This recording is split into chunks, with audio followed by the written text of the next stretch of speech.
Sanoat qurilish bankida bevosita bankning mutaxassislari bilan suhbat olib boramiz. Bankimizning bosh binosi. Umumiy qavatlar soni 33 ta va 34-qavatda terrasa. Bu zvonot mana to'g'ri aloqa markaziga boradi. Sun'iy intellekt o'qiydi, o'zi belgilab beradi. Ha, yo'qqa. 5-10 ming dollarlab oladi deb. Sizda ilm ham bor, bilim ham bor. Shunda oyligingizni yetasizmi yoki yo'qmi? Islom moliyasi yo'nalishi bo'yicha alohida darcha ochyapmiz. Qora ro'yxat bu bor narsami yoki yo'q narsami? Sherzod aka, hozir bank rahbariyati bilan sizni uchrashtiraman. Mana shu xonani orqasida. Assalomu alaykum aziz kuzatuvchilarimiz. Sizlar bilan ko'rish turganimizdan bag'oyatda xursandman. Bugundan YouTube kanalimizda yangi banklar bilan yonma-yon degan loyihamizga start beramiz. Bu loyihadan ko'zlagan asosiy maqsadimiz banklar va mijozlarni yanada birlashtirish hisoblanadi. Ya'ni bevosita bankning ofisiga tashrif buyurgan holda banklarda bo'ladigan jarayonlarni bankning ichidan tegishli mutaxassislar bilan birga sizlarga namoyish qilish va oddiy tilda tushuntirib berish hisoblanadi. Va agar siz tayyor bo'lsangiz, shu joyda hoziroq videoga like bosib, bizning kanalimizga, YouTube kanalimizga obuna bo'lib qo'ying, chunki banklar haqidagi bunaqa eksklyuziv kontentlarni o'tkazib yuborishingiz mumkin. Agar obuna bo'lgan bo'lsangiz, demak biz loyihamizni boshlaymiz. Ketdik.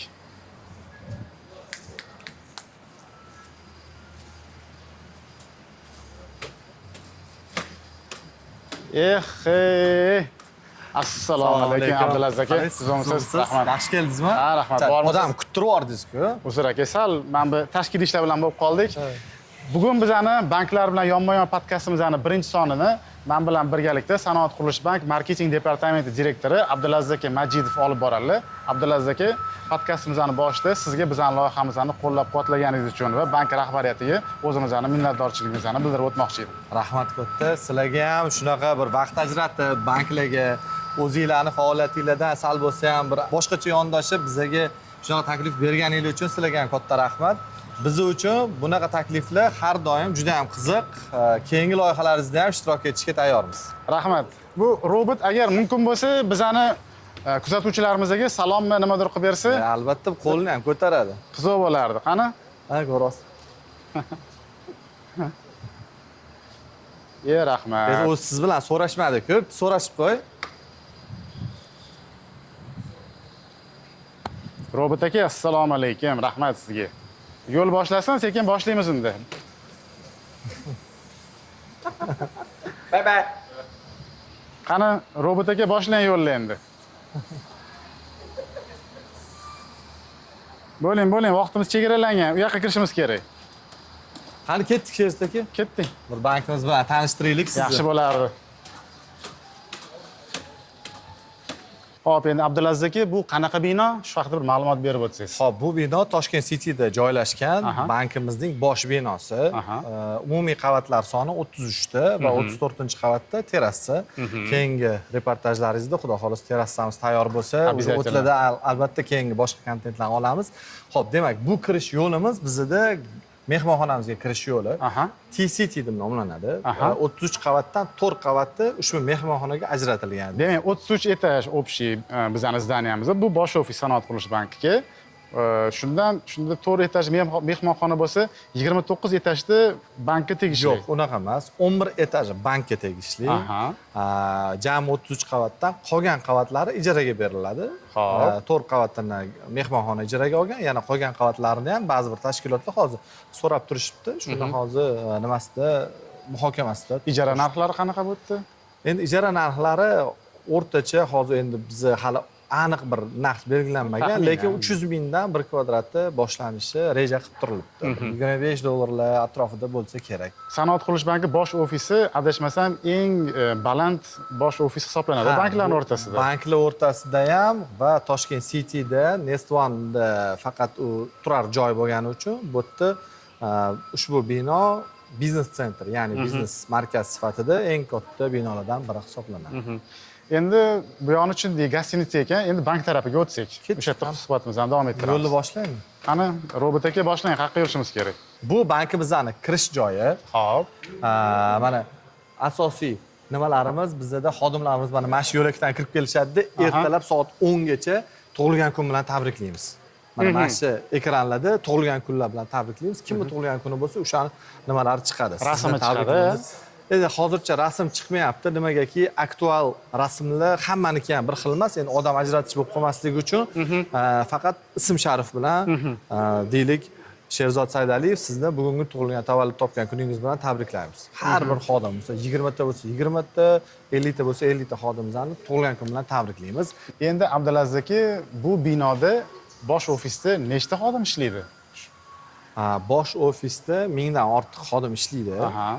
Umumiy bank tizimida esa 3000 atrofida xodim ishlaydi. Endi aniq ma'lumotlar bu bizning HR departamentimizda bo'ladi. Ular bilan suhbat qilganda so'rab olsak bo'ladi. Agar mumkin bo'lsa, parkovkani bitta ko'rsak. Hozir parkovkani ko'rishdan oldin bitta loyiha boshlaganmiz, kelajak ofisi degan. Zo'r. Shuni bitta ko'raylik. Yaxshi bo'ladi, shuncha sun'iy intellekt. Yon tarafda. Bu yoq tarafga o'tamiz. Yon tarafga o'tamiz. Ketdik. Xo'sh, demak, bu joyimiz aqlli bankomatlar. Ushbu bankomatda pul qo'ysangiz ham bo'ladi, pul yechib olsangiz ham bo'ladi. Shunaqa chiroyli dizaynda yangi turdagi bankomatlar joylashtirganmiz. Endi bizda ozgina bu yerda yana texnik ishlari bor. Bu yerda mana NFC o'qiydigan, bilsangiz bunda kartani tiqib ham o'tirasiz, bitta qo'yasiz, o'qiydi. Shunaqa narsalar, cash in, cash out hamma narsasi bor. Mana bitta cheklarni chiqarib beradi. Bu joyimiz esa o'ziga o'zi xizmat ko'rsatish. Bu yerda endi hozir bu hammasi loyiha. Hozircha vaqtincha ishlamayapti, lekin bizani texnik xodimlarimiz bu bo'yicha ishlashyapti. Qarang, mana bu yerga pasport skaner qilasiz, bu yerga pin kodlarni terasiz, kartalarni qo'yasiz, resept, mana bu yerda bossangiz zvonok bo'ladi. Kimga ketadi bu zvonok? Bu zvonok mana to'g'ri aloqa markaziga boradi. Bu yerda aloqa markazida siz video orqali muloqot qilasiz-da. IDlardan o'tasiz, boshqa o'tasiz. Lekin bu holat faqatgina siz o'zingiz amaliyotda bajara olmaganingizda bo'ladigan holat. O'zingiz bajara oladigan holatingiz bo'lsa, bu yerda bajarib ketaverasiz. Demak, tushundingiz-a? Bu yerda Face ID dan o'tasiz, bu yerda pasport skaner qilasiz. Mana bu yerga siz pullarni joylashtirishingiz mumkin. Cash in, cash out. Joylashtirish ham, yechish ham mumkin. Omonatlar bilan ular ham boshqa hamma narsasi shu yerda qilsa bo'ladi. Mana bu yerda statement degani bu sizni nimalaringizni, demak, обороткalaringizni chiqarsangiz bo'ladi. Bir oyda qancha оборотка zadachani bu yoqqa berasiz, bu yerda chiqarib beradi. Bu yerda bo'lsa skaner drop. Ya'ni skaner qaysidir hujjatlarni skaner qilishingiz kerak bo'lsa, ochiladi, shundan qo'yasiz, skaner qiladi, keyin qaytarib sizga foydalansangiz bo'ladi. Imzo chekish uchun, imzo chekishga ham mana masjidga yoki mana bu yerda o'zi joy chiqadi. Shuni bosasiz, imzo cheksa bo'ladi. Bu hozir faqatgina shu ofisda bormi? Bu yo'q, bu hozir test. Faqat shu joyda. Faqat shu joyda qilganmiz. Bu o'zi kelajak ofisi reja qilganmiz bu hududda.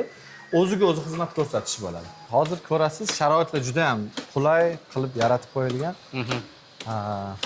Xodimlarimiz ham menimcha o'ziga yarasha mamnun bo'lishi kerak. Bizaga robotiga charchagan bo'lsalar, qovursalar ham bo'ladi. Biz o'zimiz u yog'iga o'zimiz aylanamiz. O'zimiz aylanamiz. Bo'lmasam bu mijozlarni ko'rib, mijozlar bilan birga suhbat qilib turadi. Mana shuncha mijozlarimiz. Agar mumkin bo'lsa, qo'lni ko'tarib, yana xayrlashib qo'ysak bo'lar, yana ko'rishamiz. Katta rahmat. Qayerga tarafga yuramiz? Bo'lmasam bu odam boshlaymiz. Demak, Sherzod aka, bu bizda Face ID tizimi kirish yo'lagiga qani ko'ring. Bu yerda mana boshqa banklarda yoki biz endi filiallarda ishlaganimizda o'zingiz bilasiz, HR xodimlari turib biza yozib turishardi daftarda. Yo'q, bu yerda bu bankda unaqa narsalar umuman yo'q. Hamma narsa raqamlashtirilgan va nima desa bo'ladi, xodimlar ham hamma narsani onlayn ko'rib turishadi. Shunisi yomon ekanda, ya'ni HR turganda, "Opa, endi derdik, mana o'tib keturdik" qo'yishardi. Yo'q, hozir unaqa narsalar yo'q endi bu yoqda. Nima? Eng asosiysi mana boshqa banklarda ham yana bilasiz, endi sir emas albatta. Rahbarlar boshqa liftlardan chiqishadi deyshadi. Mana bizani ko'rib turgan, o'zimizning xodimlarimiz ham sizni baribir nima desa bo'ladi, tomoshabinlaringizdan hech qachon aldashga bizga yo'l qo'yishmaydi. Bizning raisimiz ham, boshqaruv raisi, o'rinbosarlari aynan mana shu yo'ldan chiqib, hamma bilan bir xil. Ertalab vaqtlari bilasiz, juda ham tirband bo'ladi. Lekin hech qachon hamma bilan bir xil. Umuman oldin o'tib yoki liftni bo'shatib qo'yib, unaqa narsalar bizda umuman yo'q. Bizda faqat hamma bir xil teng huquqli. Xodimlarimiz ham kommentariyada yozib ketishsin. Rostdan shunaqami yo'q? Albatta yozinglar. Bu gapingizga men qo'shimcha qilmoqchi edim. Bir nechta banklarda ishlaganman, lekin siz aytganingizdek, u banklarda rahbarlar uchun alohida lift qilingan bo'lardi. Tirband paytda bu minusga ishlardi. Qani ketdik. Ketdik biz. Bu liftimiz. Pastgami? Qarang, endi siz savol berishingiz mumkin. Hop. U yerda mabodo qanaqadir boshqa deylik shaxslar kirdi. Aha. Demak, u yoqdan kirib oldi ham. Qanaqa qilib etajlarda yuradi? Yo'q, bu yerda etajlarda yurish yo'q. Mana ko'rdingiz, sizni feysingiz o'tmaydi. Mana meni feysimda bo'lsa, mana bosamiz, o'zi o'qiydi va nimaga tushadi? Etajingizga chiqadi. Bu degani mijozlarning ma'lumotlari juda ham qattiq himoyalanadi-da. Bu oddiy narsa emas. Bu har bir joyda mana shunaqa feysaydi. Demak, xodimlar endi bu albatta o'ziga yarasha xodimlar uchun yoqmas bo'lishi mumkin. Ammo lekin bank rahbariyati bu narsalarni qaysi xodim qayerda nima qilayotganini bilib turishi, menimcha o'ziga yarasha, sizlar ham rahbar bo'lganda tushunasizlar bu narsalarni. O'ziga yarasha bu ham muhim. Bu plusmi yoki minusmi shunaqa? Hamma joyga Face ID qo'yilgani, hamma joyda kontrol bo'lgani, albatta izohlarda yozib qoldiringlar. Qani, kuzatuvchilarning fikrini bilamiz. Albatta. Bu hozir -1mi yo -2mi? Bu -2. Aha. -1imiz yuqoridagi bizni biznes markaziga rejalashtirilgan, shu ijarachilarimizga ajratib qo'yganmiz. -2 qavat bo'lsa, bu bizning xodimlarimizga. Zo'r. Bu yuqorida aytganimdek, jami 500 avtomobilga rejalashtirilgan. Ko'ryapsizlar. Lekin to'g'risi menga yoqdi. Nima desam bo'ladi? Ozoda bir zo'r qilingan ekan. Ushbu avtoturargohning eng qiziq joyini hech kim bilmagan ma'lumotni aytsam, bu yerda ushbu avtoturargoh 3 ta bankka tegida umumiy binoni tegida joylashgan. Bu degani nima? O oxiridagi devorni shuni bilsa Aloqa bankka o'tadi. Keyin yon tarafdagi devori bitta bizda Asaka bankka o'tadi. Mana shunaqa. Ya'ni o'sha payt ochiq 3 ta bank uchun qilingan va kelajakda ham bu narsani 3 ta bank birgalikda foydalanish imkoni bor. Hamda kirish chiqish yo'laklari ham endi bu albatta avariyniy deydi, pojarniy xavfsiz yong'in xavfsizligiga o'zini normalari bor. Shu normalarga to'liq javob beradi. Buning ichida mana ko'ryapsiz, dimotvod degan, ya'ni toza havo beradi, bu yerda kamera, ya'ni suv purkagichlar, juda ham hamma narsa Yevropa standartlari bo'yicha yaratilgan. Endi hech shunaqa holat bo'lganmi? Shuncha mana parkovka bor ekan, joy yetmay qo'ygan vaziyat bo'lganmi hech? Endi o'ziga yarasha unaqa narsalar ham bo'ladi. Ba'zi paytda kamdan kam bo'lsa kerak. Yog'ingarchilik yoki qanaqadir sovuq kunlarda xodimlar jamoat transportida emas, o'zini shaxsiy avtomobillarida kelishga majbur bo'lib qolishadi. O'sha paytlarda avtoturargohda biroz shu taqchillik bo'lib qolishi mumkin. Tushunarli. Abdulaziz aka, berilgan ma'lumotlar uchun rahmat. Agar imkoni bo'lsa, endi suhbatimizni departamentlarda davom ettirsak. Qaysi biridan boshlaymiz? Menimcha kredit qiziq hammaga. Nima savollaringiz bor kredit bo'yicha? Shu nima uchun arizalar отказ qilinadi, kim ko'radi, kimga одобрение beradi, asosan xatoliklar nimalardan iborat, shunaqa savollarda.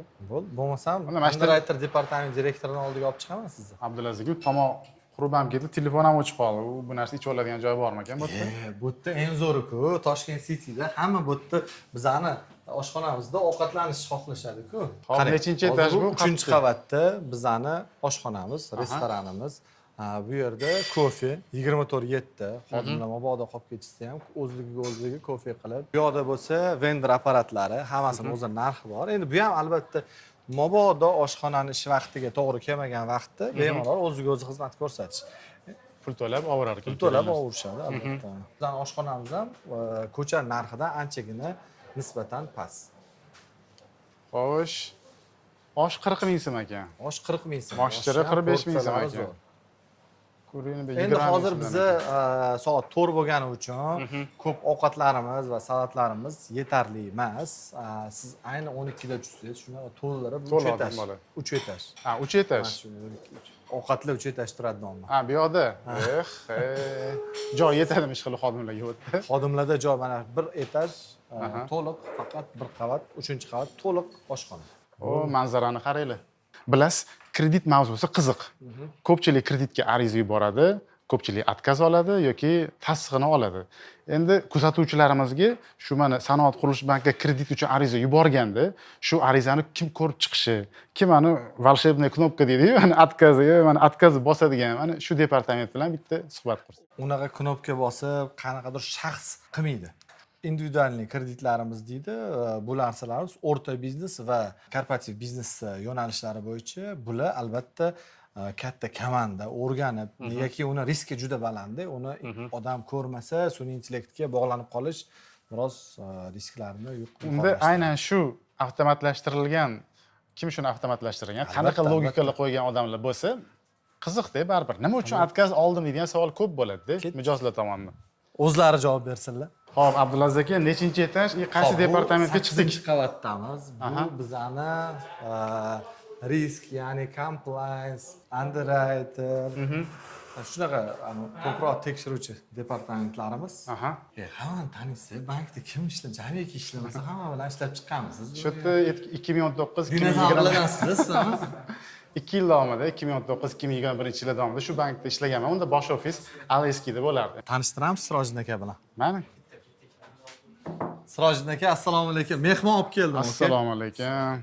Aka, sizmisiz? Rahmat, ishlaringiz yaxshimi? Qanaqasiz? Rahmat. Sizmisiz? Charchaymsizlar? Rahmat. Assalomu alaykum. Yaxshimisiz? Charchaysiz? Rahmat. Mana shu mikrofonni bo'lmasam bularga uzatsam, ha? Eng muhim savollarni hozir Sanjar akaga beramiz. Sanjar aka, sizni qiynashmoqchi bular. Sirojiddin aka. Sirojiddin aka. Sanjar aka aytdilarmi? Sanjar aka desa, Sanjar aka dorsiz, Sirojiddin aka. Hali bolta teshayishdan to'g'ri. Eng muhim savollarimizni Sirojiddin akaga beramiz. Marhamat. Birinchi savolim, kreditga ariza yuborgan odamni qanaqa ma'lumotlari tekshiriladi? Ya'ni scoring jarayoni haqida qisqacha aytib bersangiz. Chunki ko'pchilik ariza yubordim, отказ oldim deyaveradi-da. Birinchidan kredit olayotganda ko'pchilikda shunaqa tushuncha borki, ariza berdim, oyligim bor, bo'ldi, kredit menga berish kerak degan tushuncha bor. Kredit olayotganda avvalambor banklar nimasiga e'tibor beradi? Bu mijozni intizomli to'lovchimi? Kredit tarixiga e'tibor beradi. Oldingi kreditlarni qanaqa olib yopganligiga qaraydi. Oyligini muntazamligiga qaraydi. Uzilishlar yo'qmi? Bitta ishdan ikkinchi ishga ko'p ishxonasini almashtirmaydimi? Va bundan tashqari risklarni boshqarish talablariga asosan mijozni kredit yuklamasi degan tushuncha bor. Bu degani mijozni olayotgan krediti 50% adashmasam, hozir 50% tashkil qiladi. Shu nuqtai nazardan banklar o'rganib chiqadi. Shu joyda bir nima desam bo'ladi, to'ldirib ketmoqchi edim, qo'shimcha qilmoqchi edim. 50% deganimizda, masalan, oyligingiz agar 5 million so'm bo'ladigan bo'lsa, siz kredit olayotganingizda oylik to'lovingiz, kreditga to'laydigan oylik to'lovingiz 2,5 milliongacha bo'lgan qarznigina ola olasiz. Undan ortig'iga bugungi kunda Markaziy bank tegishli nizom bilan to'g'ri aytayotgan bo'lsam agar, o'sha chegara qo'yilgan 50% tashkil qiladi. Keyingi savolim, scoring ball qanaqa mijozlarga baland beriladi? Scoring ball avvalambor hozirda yuqorida aytib o'tganimizdek, intizom jihatdan qaraydi. Kredit tarixi birinchi navbatda. Kredit tarixida oldingi kreditlarni vaqtida yopganligi. Misol uchun bitta kreditni to'lash sanasi 15 bo'lsa, oydan oyga o'tkazmayman-ku deb 31-da yopsa ham bu kichik yo'l qo'yilgan holatlarni xatolik sifatida olib, shu kichik xatolardan katta xatoliklar yig'ilib borishi mumkin. Scoring ball keyin yana aytib o'tganimizdek, mijozni kredit yuklamasiga qaraydi. Va yana 2-3 ta omillari bor. Juda ham hisoblanadi. Rahmat, juda ham to'g'ri aytib o'tdilar. Agar o'sha kredit to'lash muddati, ya'ni oyi 15-sanasiga qo'yilgan bo'lsa, agar siz 16-17-da har oy o'tkazib to'layveradigan bo'lsangiz, bu yig'ilib har oyda 2, 3, 4, 5 kun bo'lib boraveradi-da, ma'lum bu oyga ulangandan keyin 1 yildan keyin bu 1 oylik prasrochka kunigacha yig'ilib qolishi mumkin. Buni aylantirib qarasak, bu har bir to'lanmagan kunga nisbatan bal minus bo'ladi, to'g'rimi? Vaqtida to'lanmasa. Keyingi savolim, biz bildik, kredit tarixi bu baribir asosiy scoringni nimasini tashkil qiladi, asosini tashkil qiladi. arizaga kredit olish uchun mijoz ariza yubordi va unga o'sha ma'lum sabablarga ko'ra rad javob berildi. Keyingi arizani qancha muddatdan keyin yuborsa bo'ladi? Misol uchun ko'p mijozlar bor, qayta yuboraveradi. No, bitta отказ olgan odam o'ylaydiki, xuddi yana keyingi yuborsam o'tib ketadi, qanaqadir xatolik yo'l qo'yildi. Bu yerda kredit yuborganda endi ikki xil hozir omilni hisobga olsak, birinchisi texnik xatolik bo'lgan bo'lishi mumkin. Texnik xatolik bo'lgan bo'lsa, o'z muddatida, vaqtida to'g'irlab qayta yuborish imkoni mavjud. Ikkinchisi bo'lsa, hozir aytganimizdek, kreditni yuklamasini yetmasligi mumkin. Endi maslahatimiz amaldagi kreditni ta'nini kamaytirib, qayta yuborish maqsadga muvofiq. Yoki oyligini oshirsin. Sirojiddin aka boya bir xil mijozlar kredit to'lov sanasi 15-sanada bo'lsa, 1-2 kun o'tkazib kreditni to'laydi deb aytib o'tdingiz. Shunaqa holatlarda mijozlarga umuman kredit bo'yicha foiz qanaqa hisoblanadi? O'sha standart, misol uchun 20% dan kredit olgan bo'lsa, muddati o'tgan kunlarga ham 20% dan hisoblanadimi yoki boshqacha o'tda hisob-kitob ketadimi? Bir kun, 2 kun o'tganiga asosiy qarzi o'tgan miqdoridan kelib chiqib yuqori foiz hisoblanadi. Endi bu yig'ilib endi 1 yilda shu xatoliklarga yo'l qo'ysa, amalda olgan kreditini oxirida hisoblaganda ortiqcha ko'p foiz to'lagan, o'sha oyligidan ko'p mablag' ketgan va uchinchisi kredit tarixiga ham ta'sir qiladi bu narsalar. Mijozlar nima desam, e'tiroz bildiradi. Grafikda boshqacha summa beruvdinglar. Men sizlarga ko'proq summa to'ladim degan. 1 million 300 chiqqan bo'lsa, 1 million endi 1 million 330 ming to'lash kerak bo'lsa, ko'p odamlar 1-2 kundan keyin o'sha oyligi tushganda 1 million 300 tashiydida, nimaga yana 30 ming qo'shilib qoldi degan murojaatlarimiz ham bo'lib turadi. Tushunarli. Keyingi savolim, ko'pchilik menga yozadi qora ro'yxat haqida. Umuman o'zi qora ro'yxat bu bor narsami yoki yo'q narsami? Shu haqida ham ma'lumot berib o'tsangiz. Xalqimizda qora ro'yxat degan tushuncha ommabop bo'lib ketgan hozirgi kunda. Bu ro'yxat aslida bunaqa ro'yxat mavjud emas banklarda.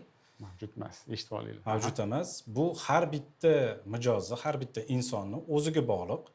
Ya'ni olgan kreditlarini vaqtida to'lab borishi, o'sha to'lov intizomiga amal qilishi bu odamlarning o'zini kredit tarixini qay darajada shakllanishiga o'zi sababchi bo'ladi. Banklar o'tkazmayapti degan savollar bo'ladi, boshqa bo'ladi, qora ro'yxat deb. Bu hammasi kredit tarixi bilan bog'liq. Endi kredit axborot tizimimizda mavjud barcha banklarda.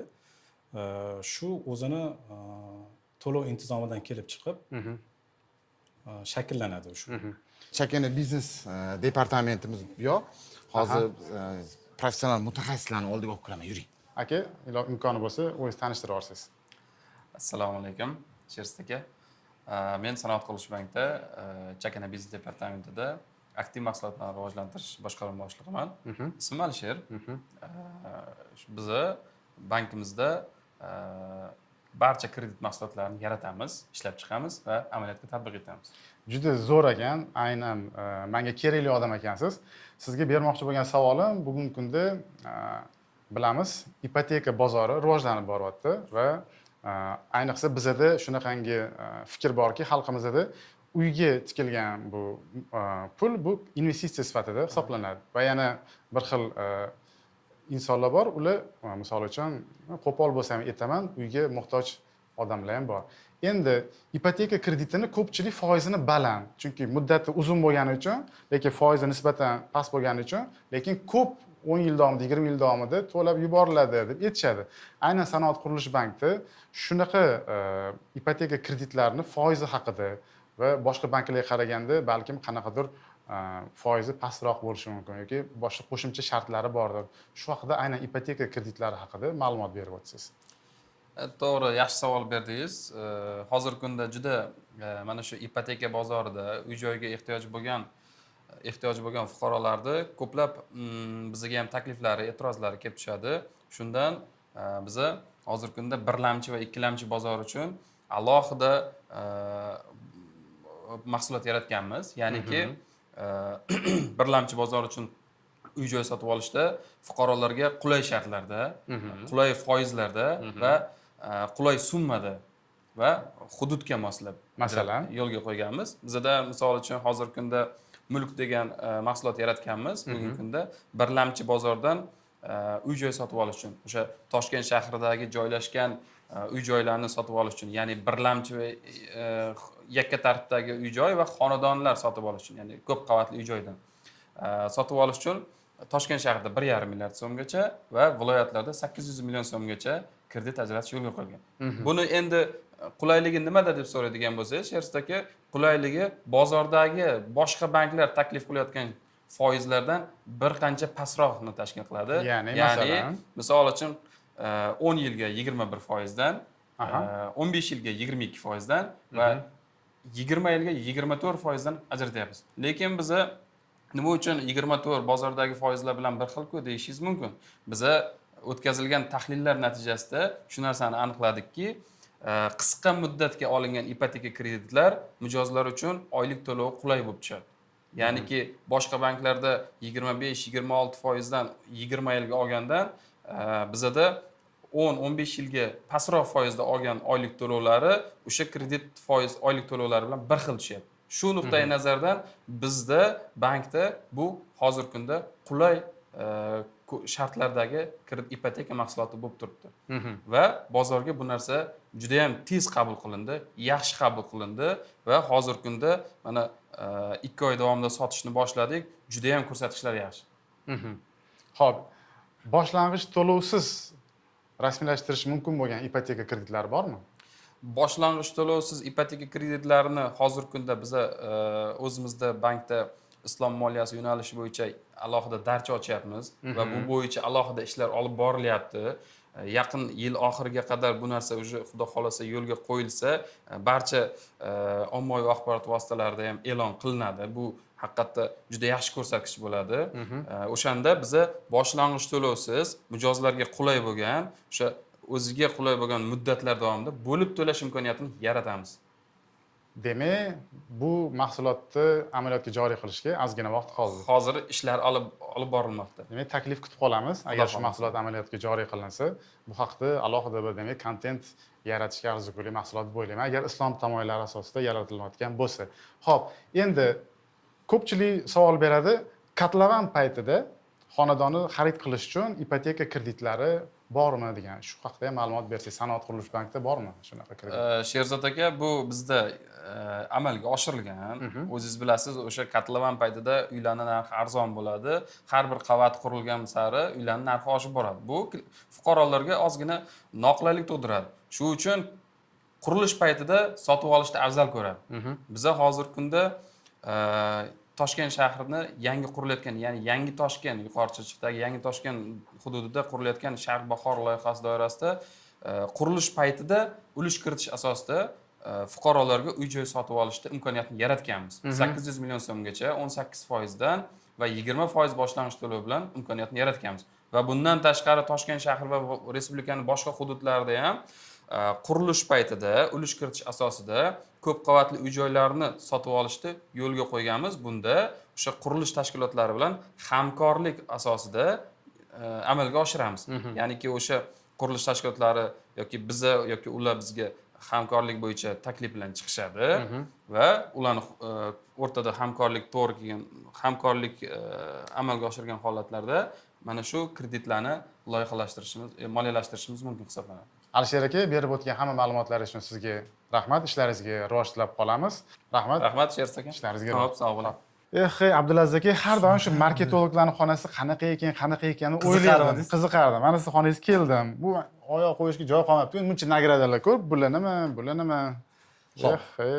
Yaqinda biz zo'r nominatsiya oldik, Brand Awards degan. Bu nominatsiya bejizga emas. O'zbekistonda menimcha hali hech kim olmadi. Mana bu summani bitta ko'ring. 172 million 500 ming so'mmi? 100 USD deyapti. Dollar. Mana shu 3 ta harf mana shunaqa pul turadi. 172 million 500 ming dollar turadi. 172 million 500 ming dollar turadi. Bu xalqaro kompaniyalar, ya'ni o'sha Big 4, Big 7 dagi nimalar buni hisoblab bizga chiqarib berishdi. Manimcha hech qanaqa brendni bunaqa narxda ko'rmaganman lekin. Hali men ham O'zbekistonda hali ko'rmadim. Balki bo'lsa kerak, endi bilmaymiz. Endi bizda bir kamtarin, bank kamtarin xodimlarimiz, lekin bank rostdan ham mijozlarni va nima desa bo'ladi? Mehrini qozonganda aholini mana shuncha xizmatlar ko'rsatamiz. 104 yil bo'ladi mana 28-oktyabrda bu yil. Men ushlab ko'rsa bo'ladimi uni? Bemalol. Zo'r, tabriklaymiz. Bu bizani narximiz emas, bu mijozlarni bizga bergan narxi. Tushunyapsizmi? Mana bu SQB 3 ta harf, SQB 172 million 500 ming dollar. Bu yoqdagi hammasi meni individualniy nagradalarim.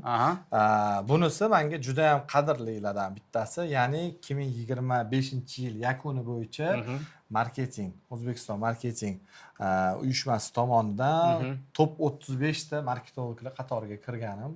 Shu mana O'zbekiston bo'yicha top 35 ga munosib ko'rishibdi. Bizning eng asosiy departament HR departamentiga sekin borsak, ishga kirish bilan bog'liq Kerakmi shu sizga o'zi? Kerak menga, chunki Nima qilasiz? rosa ko'p talabalar bank ishga kirmoqchi bo'lganlar yozadi, rezyume yuboramiz, javob berishmaydi, javob kelmaydi. Sanoat qurilish banki emas, umumiy banklarni aytyapman. O'shanga umuman bankda suhbat qilish jarayoni qanaqa kechadi, nima savollar beriladi, nechta etapdan iborat bu jarayonlar. Shularni shu bo'yicha savollarim bor. Faqat bitta narsa, mana obunachilaringizga bitta meni o'zimni nima desa bo'ladi, ana shaxsiy fikrim. Diplom oldim deganinglar bu sizlarni ishga kirdinglar degani emas.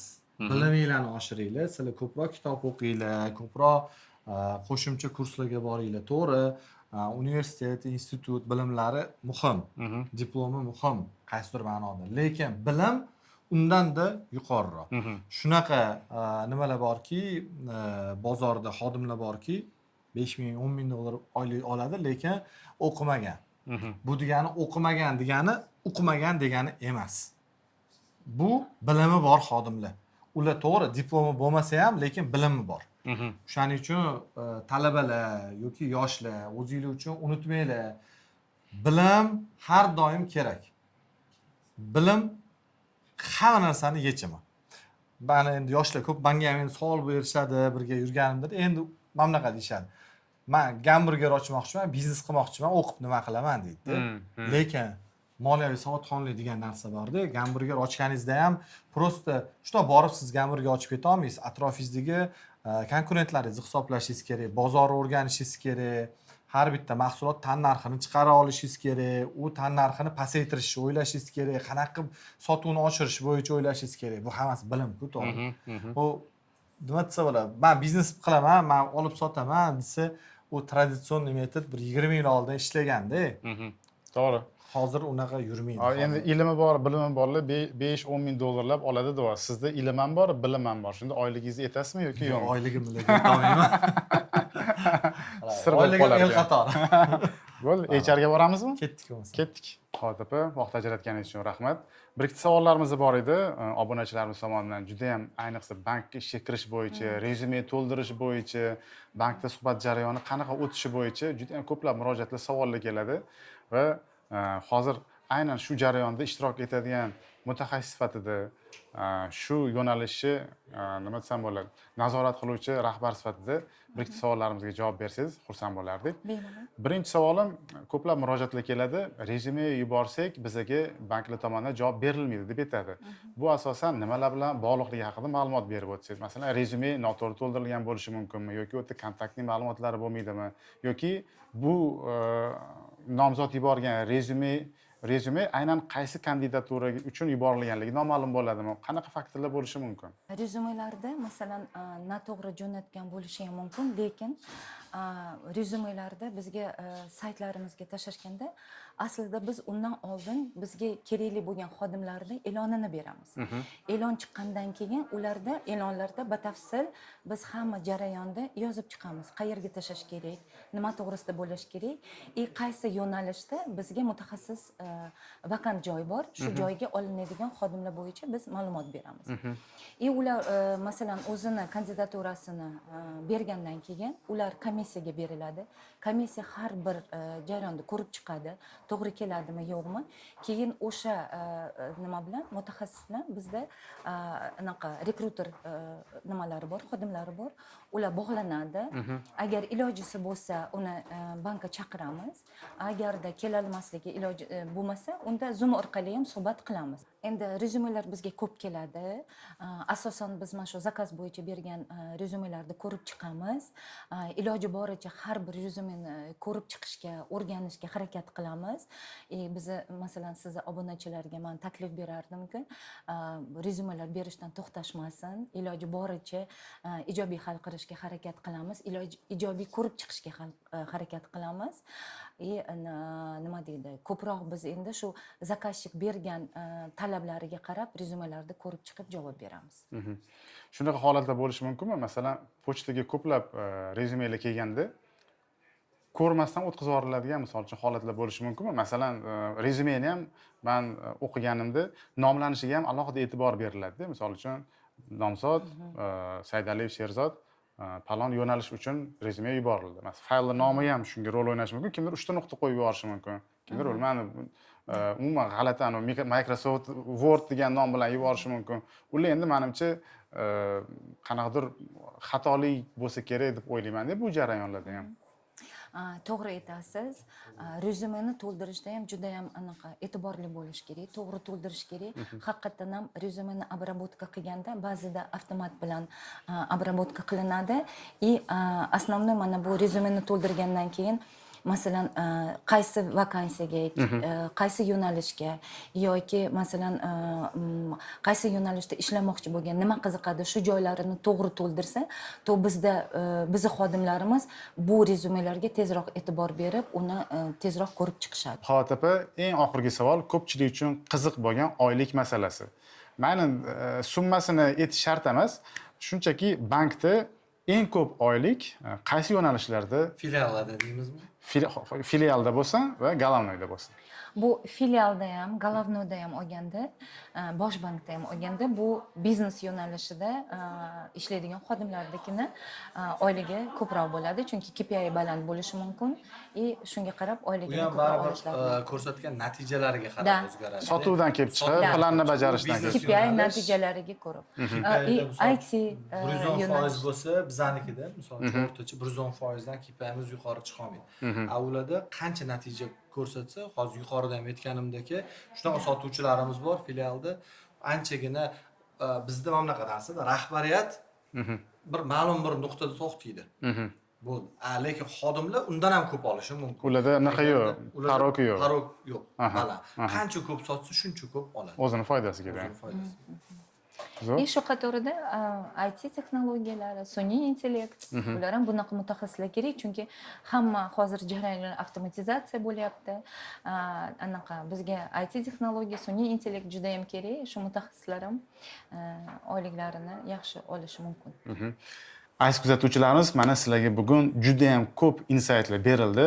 Xususan mana Abdulaziz akam tomonlaridan, Imanim Xavotir opam tomonlaridan va shu yo'nalishlar bo'yicha yuqorida aytib o'tilgan yo'nalishlar bo'yicha o'zingizlarni ustingizda ishlaydigan bo'lsanglar, navbatlarni oshiradigan bo'lsanglar, o'qisanglar, o'rgansanglar, asosiysi o'qisanglar, shu bilimlarni o'zingizlar istagandan ham ortiq, demak, natijalarga oyliklarni olib yurishingiz mumkin. Oylik demak, olingan o'sha uy bo'ladimi, mashina bo'ladimi, bizda hozir hamma kreditga qarab ketyapti. Sizda hammasi o'zingizning naqd pulingiz olingan bo'ladi. Ajratgan vaqtingiz uchun rahmat. Biz endi eng yuqori etajga chiqamiz va yo'q, hozir Temur aka oldilariga tushamiz. Biznes bosh direktori bilan men sizni taniysiz-ku aytgancha. Ha, taniyman. Hamma tanir ekansiz. Hamma so'rashib yuribsiz. Demak, biz hozir biznes bosh direktor rahbariyat bilan bitta uchrashuv qilamiz. Buni ham imkoni bor demak. Albatta, bizda hamma narsani imkoni bor. Bu bizdagi ochiq bank menimcha bo'lmasa kerak. Zo'r. Keyingilaringizda lekin ko'raman, qani baho beramiz. Bizaniki yaxshi chiqdimi, boshqa bankga yaxshi chiqdimi? Bo'ldi. Kelishdik, unda nechinchi etajga chiqamiz? Hozir biz 2-qavatda shu biznes bosh direktori bilan uchrashamiz. Undan keyin eng yuqori qavatga chiqib ketamiz. Bo'ldi. Rahmat sizga. Mayli, sog' bo'linglar. Sherzod aka, hozir eng band bank rahbariyati bilan sizni uchrashtiraman. Timur Olimович Norov, biznes bosh direktori. Mana mana shu xonani orqasida. Qani ketdikmi? Zo'r bo'ladi, ketdik. Assalomu alaykum Timur olinch. Minbor uzr. Assalomu alaykum. Timur aka, salomatmisiz? Ishlaringiz yaxshimi? Ishlaringiz yaxshimi? Rahmat, sizomisiz?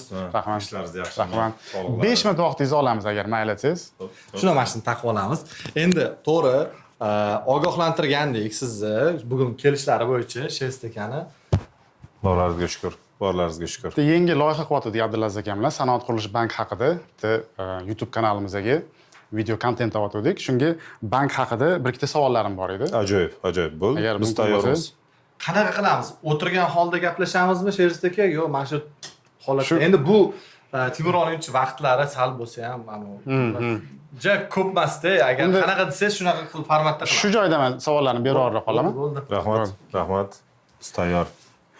Timur aka, Sanoat qurilish bank so'nggi yillarda juda faol rivojlanmoqda.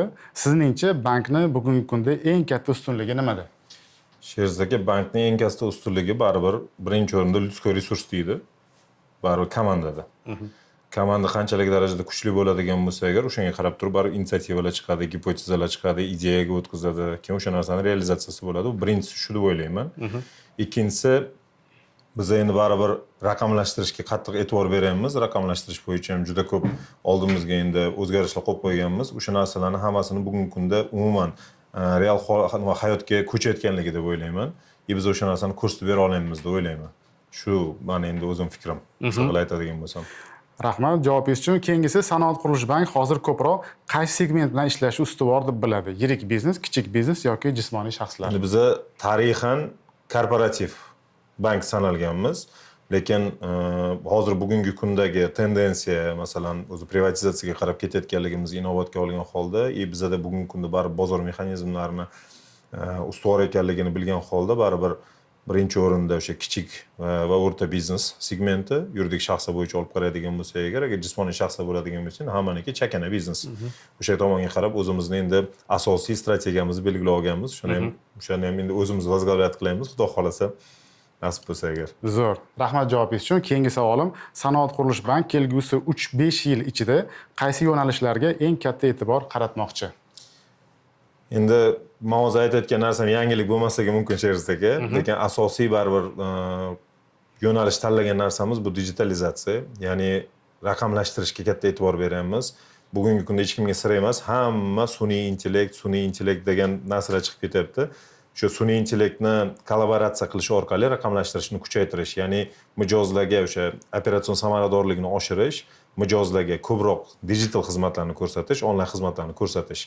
Bunda shu sun'iy intellekt yordamida mijozlarimizga yordamchi bo'lish asosiy narsamiz. Adashmasam, Sanoat qurilish bank birinchilardan bo'lib sun'iy intellekt bo'yicha o'sha boshqarma yoki departament ochib, boshqaruv raisiga maslahatchi ham olib keldik. Olingan. Nimamizni ham oldida o'sha hurmatli prezidentimiz oldida ham birinchi bo'lib o'sha hududlarning taqdimotini ham o'zimiz o'tkazganmiz. Qanday sun'iy intellektda ko'rinishi bo'yicha, islohotlar bo'yicha. Zo'r, rahmat javobingiz uchun. Keyingi savolim, bank tizimida ishlayotgan yosh mutaxassislar uchun eng muhim ko'nikmalar nimalar deb o'ylaysiz? Birinchisi qo'rqmaslik. Mana biz ham kelganimizdan o'zimizga o'sha attestni solishga qo'rqmaganmiz. Birinchi o'rinda shu javobgarlikdan qo'rqmaslik. Agar bu narsadan qo'rqmaydigan bo'lsa, agar yangilikka intiladigan bo'lsa agar shunda bo'ladi. Endi ko'plar zona komfortiga o'tirib qoladi, ya'ni komfortdan chiqisi kelmaydi. Yangilikka intilmaysangiz agar o'sish bo'lmaydi. Menda oldimdagi eng katta shiorima bo'lgan o'zimdan kuchlilar bilan ishlashga harakat qilganman. O'zimdan kuchlilar bilan ishlasam agar o'sishga harakat qilaman, lekin o'zimdan past o'rindagilar bilan ishlaydigan bo'lsam agar men faqatgina o'qituvchi bo'laman xolos. Shu sababli faqatgina olg'a intilish kerak, javobgarlikni olishdan qo'rqmaslik kerak. Shunda qanaqadir bir o'zgarish bo'ladi, odam qo'lida. Rahmat javoblaringiz uchun.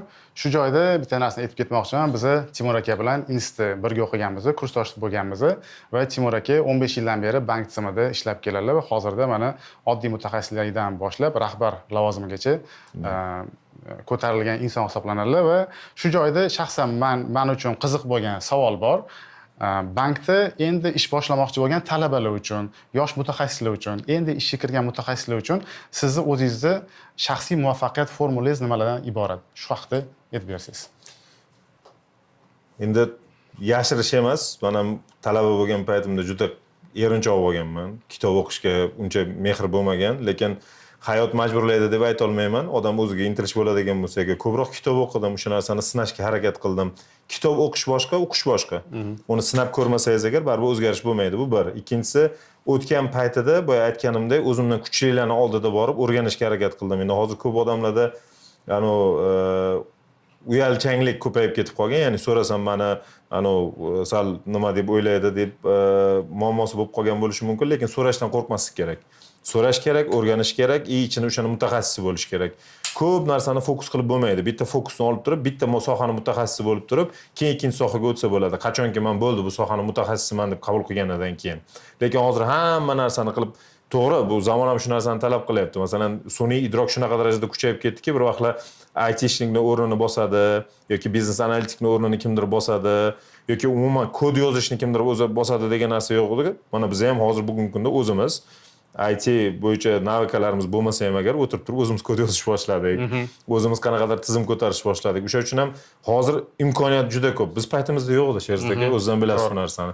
Bizda hozir imkoniyatlarning soni ko'p. Eng qizig'i, sun'iy intellekt boyagi kitobxon uchun samera chiqarib beryapti. Ya'ni kitobda nima yozilgan, nima qilingan, o'zi kitob. Men o'zi shu narsadan foydalanaman. Biror kitob o'qimoqchi bo'lsam, birinchi tashab ko'raman. Qiziqmi, qiziq emasmi? Vv chiqarib berdingmi? O'shani chiqargandan keyin qiziq bo'lsa, dalsha o'qiyman. Shunday osonlashib ketib qoldi demoqchiman-da. O'sha uchun ham faqatgina oldinga intilish kerak, o'qish kerak, o'rganish kerak, o'shani implementatsiya qilib ko'rish kerak. Qani bo'ladimi, bo'lmaydimi? Gipotezani sinashdan qo'rqmaslik kerak. Odamlar hozir qo'rqib qolgan gipotezani sinashdan. Qo'rqmaslik kerak. Mana hozir o'sha uchun ham ko'p instrumentlar chiqib ketib qoldi. Startapga harakat qilish kerak. Startap qilib ko'rish kerakda, odam biznesni o'zini tanasida his qilib ko'rgandan keyin har qanday sohani eplab ketishga ko'zim yetadi meni. Timur aka, shu joygacha, shu lavozimgacha yetib kelguningizgacha asosan nima sizga yordam berdi? Omadmi yoki mehnat? Formulani to'liq ochadigan bo'lsak, agar 99.9% mehnat. Avvalambor ota-onani duosi. Ota-ona duo qildilar, yo'lim ochildi. Mehnat. Men bitta narsani qilganim, o'rganib olib gapirish boshqa, tanada his qilib turib, qo'l bilan qilib gapirish boshqa. Shuning uchun ham qo'l bilan qilishga harakat qildikki, ertaga bizdan keyin o'sayotgan yoki pokoleniya keladigan bo'lsa, kelgan paytida topshiriq berish kerak, nimanidir tushuntirgan paytingizda o'zingiz qilmagan narsani tushuntiradigan bo'lsangiz agar bilinib qoladi u. Shuning uchun ham biz harakat qilganmiz. Endi Abdulaziz akam bizning formulamizni biladilar. Birinchi o'zingga pichoqni urib ko'r, kim boshqalarga urib ko'rsang bo'ladi-da, agar og'rimasa agar. O'sha uchun ham birinchi o'zimizga qilamiz, o'zimiz tanamizda his qilamiz. Bironta topshiriqni berish kerak bo'lsa yoki kitob bo'yicha test yozishni oldin birinchi o'zimiz o'qib chiqamiz kitobni. Qani ichidan nima savollar qilsak bo'ladi deb. Xuddi shunday temada. Birinchi o'zimiz ko'ramiz, keyin qolganlarga tushuntiramiz. Agar lekin birovdan eshitib qolgan narsani shu paytgacha sota olmaganmiz. Yana bitta formulani aytishim kerak. Nimadir ideyani qilgan paytida birinchi men o'zim sotib olaman. Sotishimdan oldin. Keyin birovga sota olaman. Agar men ichida savollarni hammasiga o'zim javob topa olmagan bo'lsam agar, birovga sota olmayman uni. Uni savoliga ham javob beraman. Xuddi shunday. O'sha uchun ham birinchi men o'sha ideyani o'zim sotib olishim kerak. Kim birovga sota olaman. Ideya sotilmaydigan ideyalar soni juda ko'p. Kelgan paytida har bitta savolni agar nimasini topa olmasangiz qiyin, juda ham. Qisqa shu. Javoblaringiz uchun rahmat. Oxirgi savolim bizani kuzatuvchilarimiz uchun. O'zingizda agar tilaklaringiz bo'lsa bildirib qo'ysangiz, xursand bo'lardim. Bizani aytib o'tmoqchiman. Kuzatuvchilarimiz orasida yoshlar juda ham ko'pchilik tashkil qiladi. Shunday maslahatlaringizni va tilaklaringizni bildirib qo'ysangiz xursand bo'lardik. Kuzatuvchilarimiz ruxsat bersangiz agar ikkita segmentga bo'lamiz. Birinchisi o'sha yoshlar deydigan bo'lsa agar o'sha yuqorida aytgan narsalarim hech qachon ortga qarab yurmaslik kerak. Odam zona komfortdan chiqishga harakat qilish kerak. O'qish kerak, o'rganish kerak, gipotezani sinash kerak. O'qish kerak, o'rganish kerak, gipotezani sinash kerak. Sinab ko'rmasdan turib qo'lni tashlash kerak emas, baribir tanada his qilish kerak hamma narsani. Shunda nimagadir erishasiz. Kuzatuvchilaringizning ichidan bizani bankimizning agar mijozlari bo'ladigan bo'lsa, agar bizadan nimadir bo'layotgan bo'lsa, agar biz sizlardan feedback deymiz, ya'ni o'sha taklif va e'tirozlarni kutib qolamiz. Biz faqatgina sizlarga xizmat ko'rsatish uchun bugungi kunda mahsulotlarni chiqaryapmiz. Asosiy narsamiz shu. Customer experience deymiz, user experience deymiz, hammasi sizlar uchun. Shu sababli biz ochiqmiz. Agar birorta muammo yoki takliflar bo'ladigan bo'lsa, agar o'zgarishga tayyormiz deb aytib qolaman. Nima mahsulot chiqargan bo'lsa, agar hammasi hurmatli mijozlarimiz uchun. Shuni o'zimiz uchun oldinga maqsad qo'yganmiz. Oldin biz sal boshqacharoq ishlaganmiz. Product centricness deydi, ya'ni produktga moslashtirib chiqqanmiz. U narsani paradigmadan chiqib ketdik. Hozir client centricnessga o'tganmiz. Ya'ni mijoz birinchi o'rinda. Produkt emas, pul emas, dohod emas, ya'ni mijozning xohishlari birinchi o'rinda. Mijoz xohladimi? Mijozni o'zini ichiga kirib turib, o'sha narsani xohlaganidek qilib chiqarib turishga biz tayyormiz. Qisqa qilib aytadigan bo'lsam shu. Timur aka, sizga bildirilgan fikrlaringiz uchun katta rahmat va Sizlarga bizlarni rahmat. loyihamizni qo'llab-quvvatlayotganingiz uchun va vaqt ajratganingiz uchun sizga kattakon rahmat. Yaxshi kunlarda, yaxshi loyihalarda yana Albatta. uchrashib qolish nasib Albatta. qilsin. Omadingiz bersin. Ko'rganimdan xursandman. Sog' salomat bo'ling. Rahmat. Ishlaringizga rivoj. Abdulaziz aka, keyingi manzilga. Xo'p, Abdulaziz aka, bu nechinchi etaj endi? Bu 34-qavat terassamiz. Aha. Boya sizga aytdim-ku, terassada ham remont qilyapmiz. Mana hozir remont ishlari как раз boshlangan. Aha. Bu yerda mana tagidan elektr o'tkazishmoqda, devorlarni bo'yashmoqda. Bu yerda terassada ham tadbirlar qilamiz. Aha. Hali u tadbirlarni birgalikda chaqiramiz. Mehmon bo'lasizlar, xudo xohlasa. Gap isboti bilan bo'lsa, boya eng baland bank binosi deb aytib o'tuvdilar. Mana Biznes markaz. Biznes markaz, Mana ha. ko'rayotgan bo'lsangiz, mana Nestondagi pastidagi bu biznes markaz. Narigisi turar joy. aha. U turar joy Neston nomeri deyim baribir. Lekin bizaniki biznes markaz sifatida mana eng baland biznes markaz. Endi Pyramid Tower bor. U yarmi biznes markaz, yarmi nima? Gibrid. To'liq biznes markaz bizaniki. Birinchi o'rinda. Mana ko'rishingiz mumkin, shahar yaqqol ko'rinib, maza qilasizlar. Bu yerda tadbir qilsak ham zo'r bo'ladi. Endi Bu tarafda mana City'ni ko'rsangiz bo'ladi. yana anu qolgan banklar qayerga tarafda endi bu yoqda? Mana hozir bizlarga Bu yoqda yana ikkita bank bor, yo'q, 3 ta bank bor. 3 ta bank bor. Agrobank, Ovani. Onani burchakdagi, Aha. Aloqa bank, Mana. Asaka bank. Aha. Terassamiz qachon ochiladi aka taxminan? Terassamiz xudo xolisa yoz oylarida ochish reja qilganmiz. Bu yoqda nimalar bo'ladi endi? Bu tarafida bizada 8 kishilik uchrashuv xonasi bo'ladi. Aha. Va bu hammasi ochiq zona yopiladi. Mana bu texnik taraflarimiz hammasi yopiladi. Tadbirlar qilamiz, qanaqadir bir prezentatsiyalarni qilamiz. Mana basseynlarda bor, anu taxtali nimalar bor-ku, bu Aha, aha, aha. shunaqa bu pol o'zgaradi. Va xohlasa zo'r ochilishlarni bankka mijozlarini chaqirib qilamiz. Endi har xil aksiyalar o'tkazamiz birga. Xodimlarimiz uchun tadbirlar qilamiz. Bloger do'stlaringizni ham unutib qo'ymaysiz ekan. Yo'q, sizlarni unutsak. Bitta Asaka bankdagi Azizxon aka bilan Hojimurod aka ham agar ko'rishayotgan bo'lsa, ularni ham chaqiramiz. Nimagaki ular ham ertaga keyin dizlayk bosishadi. Xo'p, Abdulaziz aka, shu nuqtada men o'ylaymanki, bugungi YouTube uchun banklar bilan yonma-yon deb nomlangan kontentimizni birinchi qismiga yakun yasasak bo'ladi. Boshida ham aytib o'tdim, yana bir marta takrorlayman. Sizga va Sanoat qurilish banki rahbariyatiga bu loyihamizni qo'llab-quvvatlaganingiz uchun katta minnatdorchilik bildiraman va kontentimizni yakunida agar bizning kuzatuvchilarimizga o'zingizni bir tilaklaringiz yoki tavsiyalaringiz bo'lsa aytib o'tsangiz, bundan ham xursand bo'lamiz. Avvalambor sizlarga katta rahmat. Shunaqa tashabbus bilan banklarni, endi bu davlatimiz rahbarining siyosati, muhtaram prezidentimiz har doim aytadilar, ochiqlik deydilar. Bu narsa bizga har doim qo'llab-quvvatlanadi. Ya'ni bizani boshqaruv bunaqa narsalarni doim qo'llab-quvvatlaydilar. Shuning uchun nima desa bo'ladi? Bizani bankimizni mijozi bo'lsanglar, hech qachon afsuslanmaysizlar. Xudo xolasa, biz bu narsani har doim sifat va mahsulotni eng zo'r qilishga harakat qilamiz. Bizani xodimimiz bo'lsanglar, bu ikki baravar yaxshi narsa. Negaki, bu yerdagi mana muhit bilan tanishib chiqdinglar. Demak, bizani xodimimiz bo'lish bu chinakam baxt. To'g'risi, men o'zimni misolimda aytaman. Demak, yana uchinchisi yoshlarga o'qib, bilim olib, O'zbekistonimizni, iqtisodiyotimizni rivojlantirishga o'zingizlarni hissanglarni qo'shinglar. Bu yurt barchamizniki. Bu yurt sizniki, meniki yoki kimnidirniki emas, bu hammamizniki. Shuning uchun shu yurtni rivojlanishiga hissa qo'shishga har sohada, u yerda moliya sohasi bo'ladimi, qurilish sohasi bo'ladimi yoki qanaqadir boshqa sohalar bo'ladimi, hamma sohada o'zingizlarni hissanglarni qo'shsanglar, bu yurt o'zimizdaniki. Bu yurtning kelajagi albatta shu yoshlar bilan bo'ladi. Shuning uchun harakat qilinglar. Nimadir qoldirishga o'zingizlardan keyin Yaxshi nom.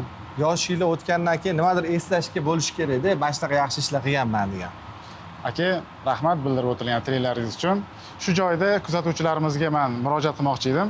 Agar bugungi kontentimiz, bugungi yangi loyihamiz sizga yoqqan bo'lsa, siz bilasiz nima qilishni, like bosib va izohlarda sizga bugungi Sanoat qurilish bankida aynan qaysi etajdagi nima esingizda qoldi? Sanoat qurilish bankidagi qaysi ish uchun yaratilgan sharoitlar ma'qul bo'ldi?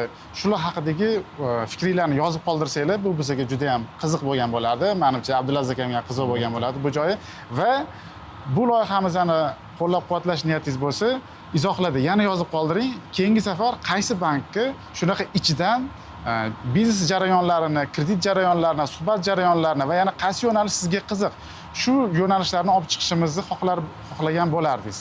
Bu haqida ham albatta yozib qoldiring. Bu biz uchun juda ham muhim. Yana bitta E'tiboringlar, qo'shimcha qilay.